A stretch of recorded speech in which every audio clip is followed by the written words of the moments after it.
ஒரு காலையில் பெரிய வெள்ளப்பொழிவின் பின் பூமியே சுத்தமாகியிருந்தது. எல்லா மனிதரும் ஒரே மொழியில் பேசினார்கள். அவர்கள் ஷினார் என்ற இடத்தில் ஒரு அழகான சமநிலத்தை கண்டுபிடித்து அங்கே குடியேற முடிவு செய்தனர். கற்பனை செய்யுங்கள், அனைவரும் ஒரே வாய்க்காரர்களாக இருக்கும், ஒன்றிணைந்து புரிந்து கொள்கின்றனர், ஒரு பெரிய குடும்பம் போல.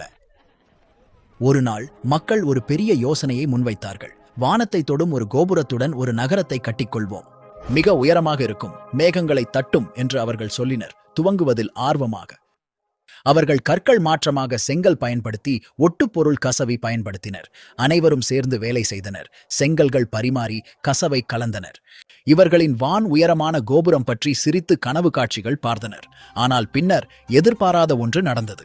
தெய்வம் வானிலிருந்து கீழே நோக்கி நகரம் மற்றும் உயரமான கோபுரத்தை கண்டார். கவனிக்கவும், அவர்கள் அனைவரும் ஒரே மொழியில் பேசிக்கொண்டு இந்த பெரிய திட்டத்தில் சேர்ந்து வேலை செய்து வருகிறார்கள்.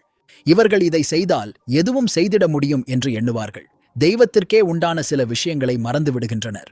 ஆகையால் தெய்வம் கொஞ்சம் குழப்பத்தை ஏற்படுத்த முடிவு செய்தார். அவசரமாக ஒருவர் செங்கல் கேட்டபோது மற்றவர் அவருக்கு ஒரு சுருட்டத்தை கொடுத்தார்.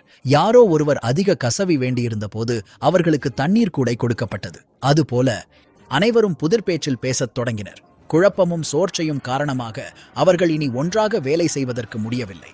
வானத்தை தொட வேண்டும் என்ற கோபுரம் முறிவடிவிடாமல் விட்டுவிடப்பட்டது. அவர்கள் ஒருவருக்கொருவர் புரியாமையால் மக்கள் மெய்ப்பயிற்று போல் பிரிந்து போனனர். தனிமைப்படுத்தி தொடர்பு கொள்ள முடிந்தவர்களுடன் சிறிய குழுக்களை உருவாக்கினர். இந்த குழுக்கள் தொலைவிலும் பரவலிலும் பயணித்து புதிய இடங்களை நாடி பாசிடனர். பெரிய குடும்பம் பூமியெங்கும் பரவியது.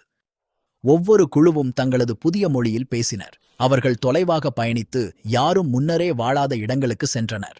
ஒவ்வொரு குழுவும் மலைகளும் நதிகளும் காட்டுகளும் உடைய புதிய நிலங்களை கண்டுபிடித்தனர். அவர்கள் கற்றுக்கொண்டதை பயன்படுத்தி புதிய வீடுகளை கட்டினர். ஆனால் இந்த முறையில் அவர்கள் தங்கள் எல்லைகளை மதித்தனர். உலகம் வானவில் போல மொழிகளால் நிரம்பியது. ஒவ்வொன்றும் அடுத்தவையைப் போல அழகானதும் சிக்கலானதும் இருந்தன. இந்த புதிய நிலங்களில் மக்களின் வாழ்க்கைகள் புதிய நிறங்கள் மற்றும் வடிவங்களை உண்டாக்கின. அவர்கள் வேறுபட்ட உடைகள் அணிந்து வேறுபட்ட பாடல்களை பாடினர். தாரகைகளின் கீழ் வேறுபட்ட கதைகளை சொன்னார்கள். பிள்ளைகள் தங்களது தனிச்சை மொழியில் வணக்கம் மற்றும் நான் உன்னை காதலிக்கிறேன் என்று கற்றுக்கொண்டு வளர்ந்தனர். அவர்கள் நிலத்திலிருந்தும் மிருகங்களிடமிருந்தும் கற்றுக்கொண்டு தங்களது வழியில் பருவங்களை கொண்டாடினர். நன்றி.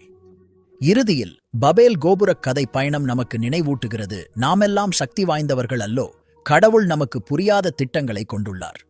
கடவுள் நம்மையெல்லாம் பல மொழிகளும் வாழ்க்கை முறைகளும் கொண்டு வேறுபடுத்தினார். இது உலகத்தை மேலும் ஆர்வமுள்ள இடமாக மாற்றுகிறது.